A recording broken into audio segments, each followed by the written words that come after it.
Durante este sexenio se promovieron políticas para fortalecer el empleo formal y los salarios. El salario mínimo aumentó de manera importante y México registró tasas históricamente bajas de desempleo, alcanzando niveles cercanos al 2,4% de la fuerza laboral hacia finales de 2024, lo que fue atribuido a reformas laborales, mejor reparto de utilidades y regulación de la subcontratación, además de fuertes aumentos en el ingreso real de los trabajadores más pobres.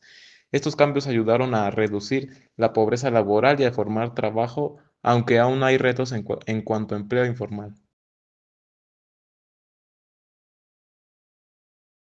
El gobierno impulsó grandes obras de infraestructura como el Tren Maya, la refinería Olmeca, el aeropuerto Felipe Ángeles y el corredor interoceánico de Istmo de Tehuantepec, argumentando que estos proyectos generaron empleos y potencia de desarrollo regional. Aunque el gasto total en inversión física pública cayó en términos reales durante el sexenio, según datos oficiales. El gobierno defendió estas obras prioritarias fueron motores de empleo y actividad económica. México recibió cifras de récord de inversión extranjera directa con decenas de miles de millones de dólares, fluyendo especialmente en sectores industriales y tecnológicos, impulsado por la cercanía con Estados Unidos y el acuerdo comercial con TEMEC. Al asumir la presidencia en 2018, Andrés Manuel López Obrador planteó un giro radical en la lucha contra la violencia, bajo el lema "Abrazos, no balazos". Su administración buscó distanciarse de la llamada guerra contra el narco de los sexenios anteriores, centrando la estrategia no en el enfrentamiento armado, sino en la atención a las causas estructurales.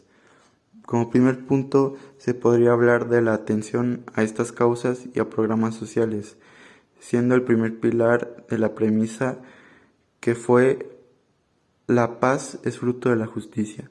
Se priorizaron programas sociales masivos, como Jóvenes Construyendo el Futuro y las becas Benito Juárez, con el objetivo de quitarle base social al crimen organizado y ofrecer alternativas de estudio y empleo a los sectores más vulnerables.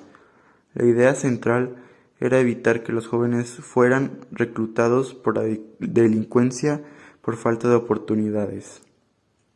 Como segundo punto, se podría hablar de la Guardia Nacional y la militarización.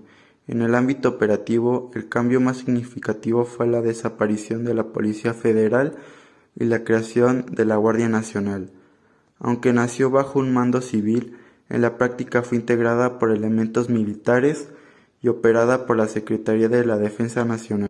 Con más de 120.000 elementos desplegados, esta fuerza se convirtió en el músculo de seguridad pública, aunque generó un intenso debate sobre la militarización del país. Otro punto puede ser los resultados y críticas sobre la manera de llevar de este sexenio, ya que el balance del sexenio presenta claroscuros.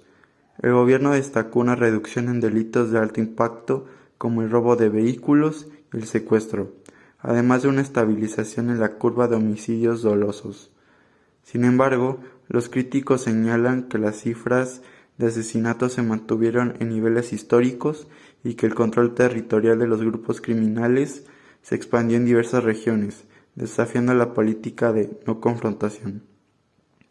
Y como una especie de conclusión, se podría decir que la estrategia de AMLO cierra un ciclo marcado por la apuesta a largo plazo, transformar el tejido social para pacificar a México, el debate sobre si los abrazos fueron suficientes o si la presencia militar fue excesiva, queda ahora como el principal reto para la continuidad en el siguiente mandato.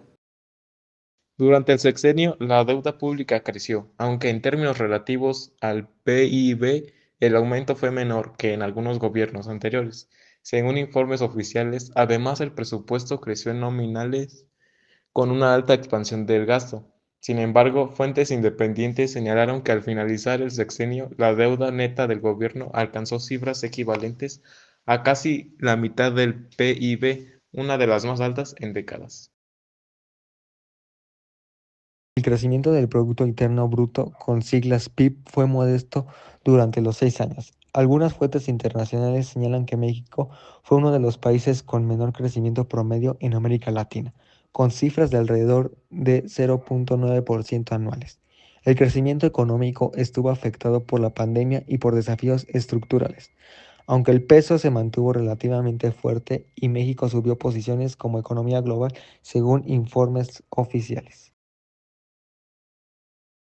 El enfoque principal del gobierno fue la expansión de programas sociales universales y transferencias directas de dinero dirigidos a poblaciones como adultos mayores, estudiantes y jóvenes.